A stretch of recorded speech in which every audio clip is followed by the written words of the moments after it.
In just days, Republican primary voters will go to the polls to make an enormous decision. Who will replace Lindsey Graham on the ballot as the next U.S. Senator?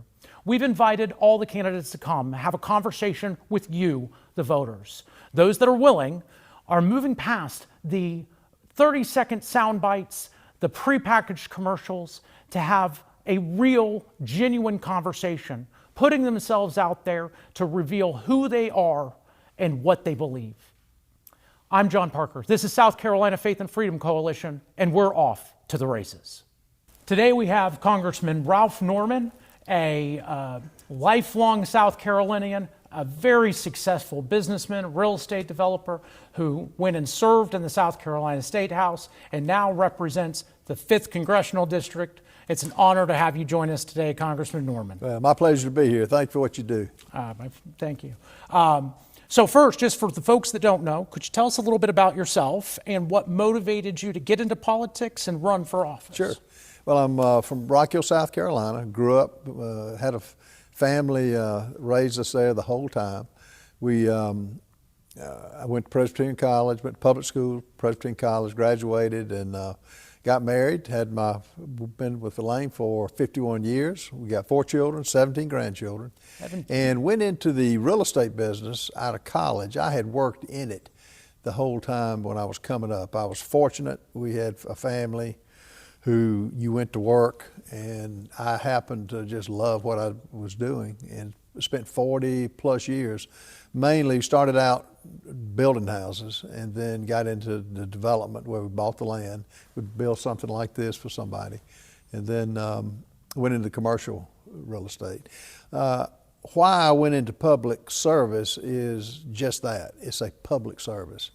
I have been on both sides of the fence. I've been as a citizen, then I've been, when I was elected to the State House, I got a glimpse of both sides, and it made me appreciate the fact we needed good people. We needed business people who have signed the front and back of the paycheck.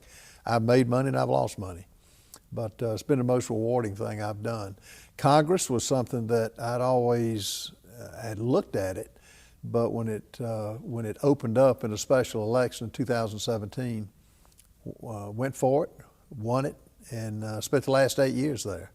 Yeah. So it's been a good thing for me, and I think a good thing for the people in the 5th District. I enjoy the service part, I enjoy the constituent service, and I enjoy the legislative end of it. Special election got you into Congress. Now you're seeking the U.S. Senate in a special election. You'll be stepping into some big shoes here because South Carolina has a rich heritage of really outsized influence in the U.S. Senate with people like Strom Thurmond and Hollings and Tim Scott, of course, with Lindsey Graham. What qualities do you think South Carolinians are looking for in their next U.S. Senator, and why do you have those? Well, first of all, it's unfortunate with Lindsey.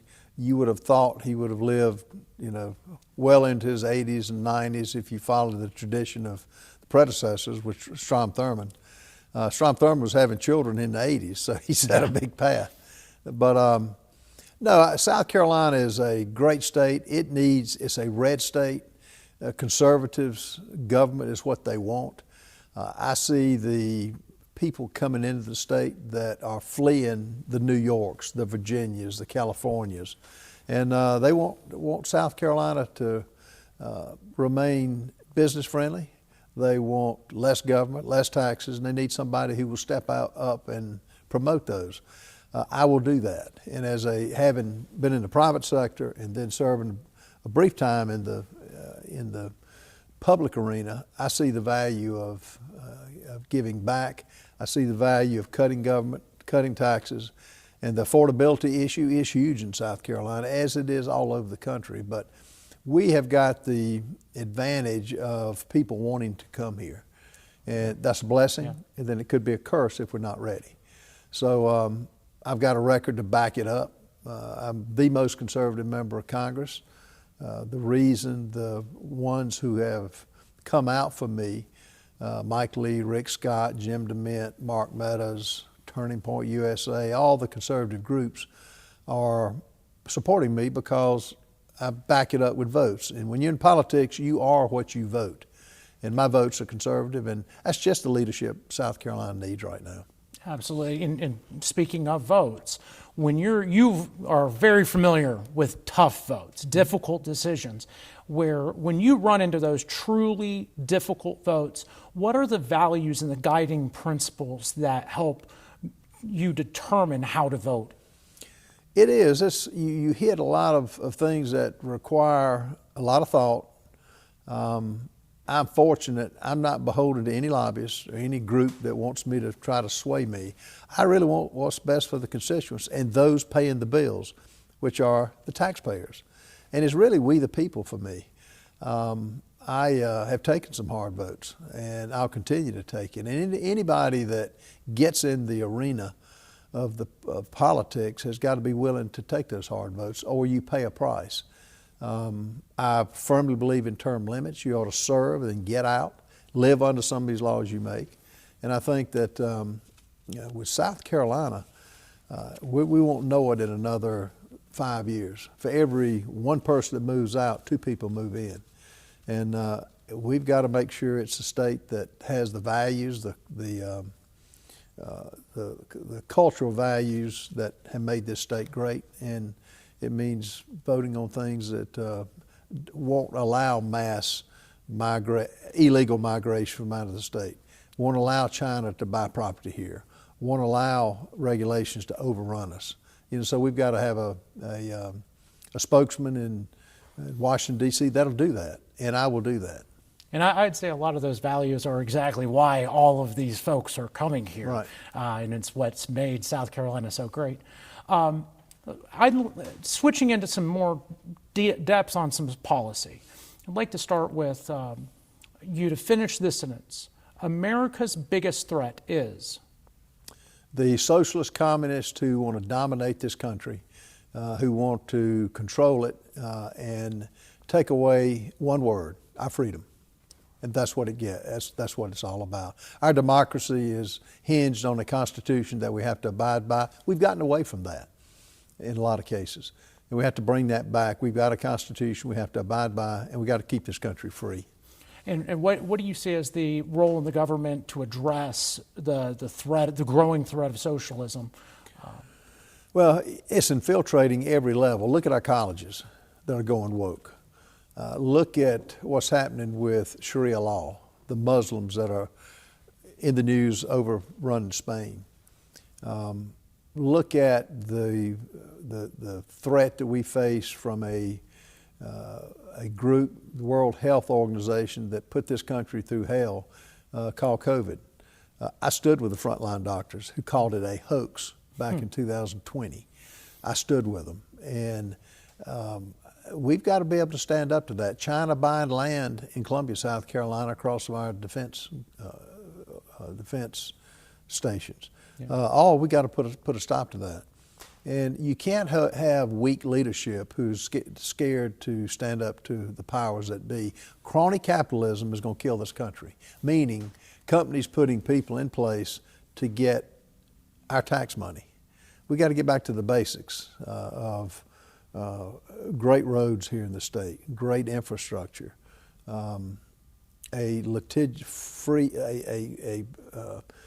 our making sure that our court systems are balanced. The way we elect our judges got to be changed. Those are state issues, but you can advocate for them at the federal level as well, and particularly in the Senate. The Senate's where good bills go to die, and it's like one of the senators who mentioned coming out of Lindsey's funeral. I said, "Y'all in session?" And he said, "Yeah." I said, "What are you doing?" And his reply, "Nothing." We can't have that. Yeah, can't have that. With this growing threat of socialism, a lot of that's coming from younger people. Part of that is because of the skyrocketing costs of living and inflation.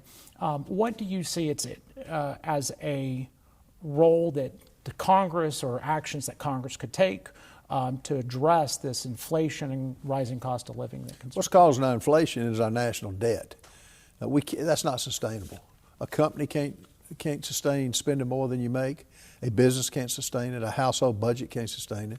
And we're spending it like drunken sailors. And there will be a reckoning. at the end of this 6-year term, the Social Security will be pretty close to bankruptcy unless something's made. We got to have some bold steps, as an example, to reform Social Security. We're spending more in that pot than we're taking in that pot, and it's got to change. So we've got to get our national debt under control. We have got to get the waste, fraud, and abuse under control. So many government programs that we've seen in Minnesota and other states are out of control. We got to make sure South Carolina doesn't fall into that. Government regulations are causing prices to go up. We've all got to take the stance that we're going to get with our businesses, and we're going to promote the free enterprise system, and we're going to ask what needs to be cut. You hear all these bills coming up. Where do you ever see anything cut? You don't. And when we had the DOGE Commission, as an example, we had hundreds of billions of dollars. How much did we cut? $9 billion. That's not sustainable. I mean, we can't, we're spending a deficit every year, and when our national defense, the interest alone exceeds what we spend on national defense, it can't stand. That's not sustainable. Speaking of DOGE, what specific reforms would you support to increase accountability and financial transparency with the government? What we have to do is put a microscope and be laser focused on the agencies that are getting our grants. As an example, USAID was proving that people that were getting funding, a lot from the NGOs, the non-governmental agencies, that are just giving money out that we don't have to begin with, and that are not accountable. Medicaid, the fraud that's in that. We've got to make sure we use accountability measures. The big thing we're facing in Congress right now that the Senate is holding up is the Save America Act, which is just verifying that you're an American citizen before you vote. And it's verifying that as you do when you buy medicine and get on an airplane, and we can't get it past the Senate. So the Senate is holding this country back in ways that is not sustainable, and that's one of the big reasons that I want to go there and wake them up. On the Save America Act, this is an issue that over 80% of the population basically supports. One of the kind of like balanced budget and term limits that has overwhelming support from the people, and yet we can't get it through the Senate, as you've been pointing out. That's where it goes to die. Would you be in support of ending the filibuster to get Save America Act through? Absolutely. I would torpedo the filibuster, and I would take it a step further. The minute I'm there, I'm going to call for a walk-in filibuster. Keep them up all night, and do it every single day, every week. Have a press conference, and make them vote on it. Now, we're not going to get the 60 votes, but through reconciliation, if it's not watered down, which is 50 votes plus one, we can pass it. We've got a 53-47 majority in the House. There's no excuse we can't pass that. So there's another path here beyond ending Correct. the filibuster and the rules change. Yeah, okay. But if we can't get it through reconciliation, and it's going to be a tough sledding. With reconciliation, it only takes 50% plus one, because you have for any increase, you have offsets. And the fact that that voter elections we don't know what we're missing. We don't know who's voting for the most part. We got to verify it, and what a better way to start than in verifying who we have and who's voting in South Carolina. Yeah, it's just common sense. Kind of like securing the border, yeah. Which thankfully President Trump has moved us in the right direction on this. But how should we proceed with immigration in general beyond securing the border? If you were king for a day, what would your immigration policy look like? My immigration policy would be finishing the wall. Biden stopped it. Getting those who are illegally out of the country. Americans aren't against immigration. They're against illegal immigration. And have our ICE agents funded to get them out. Do away with sanctuary cities where they won't cooperate with law enforcement. You can't have that. And as an incentive, cut the funding off if you have sanctuary cities that are against removing those who break the law. And they break the law when they come here anyway. And there are exceptions that I think middle ground with those who have been here a long time. But still, with the 15 to 20 million, we don't know who's here. We don't know where they are particularly as relates to threats to our national security. Speaking of national security, this is an issue that I'm personally very invested in. Artificial intelligence, we're in a race with China over it. It's a national security issue as well as touching a ton of other issues, right? It has the potential to completely transform society. What do you see as the role of Congress in supporting innovation or regulating artificial intelligence? Artificial intelligence is here to stay. But where we ought to draw the line is interference from China is a problem. As an example, TikTok. TikTok was largely owned by the Chinese government. Now, would they let the United States go into China and do a reciprocal agreement with us getting all of the information? No, they wouldn't. And it fell by the wayside for some reason and needs to be re-looked at. But all that to say is you protect Americans first.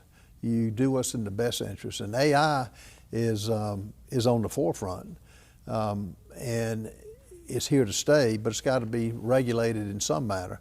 It could be the biggest curse or it could be the biggest asset, depending on how it's used. It's all in the user. Yeah, which, foreign policy has certainly been in the headlines and in the news here recently. And we've seen a kind of strain of skepticism online from young conservatives. I'd like you to imagine that you're talking to a 25-year-old that wasn't alive for 9/11, and he's questioning, why are we in this alliance with Israel? What would be your response to him? Israel's our only democracy in the Middle East. Israel, and I visited Israel years ago when I first got to Congress. They produce their chips that we buy. The trade that we have with Israel is second to none. I think Israel is God's country. It's biblically, it's a country that we have to be partners with, and it's a natural fit because they've got the same interests that we have with their democracy. They're battling foes and have battled foes and been willing to take on Hamas and the other foreign groups that want to destroy him. That's been going on for centuries. But they're our trading partners, and they're partners that we ought to continue with. To shift more broadly to your kind of foreign policy doctrine, your philosophy in approaching everything from Ukraine to China, how would you describe your approach to foreign policy in the U.S. Senate? Foreign policy I would approach is, one, when we start, and America has been the protector of the world. Look at what the money we spend on NATO. The other countries hadn't come close to putting anywhere near what we put in. Now, if you look at where we are from a debt situation, we can't police the world. We can't go into every nation and be problem solvers. We can urge nations to come on board with us for freedom. But it's a daunting task when you have China, as an example, going into Africa for the minerals. You've got debates now going on with Greenland because of the oil. But should not get into endless wars where we can't end it.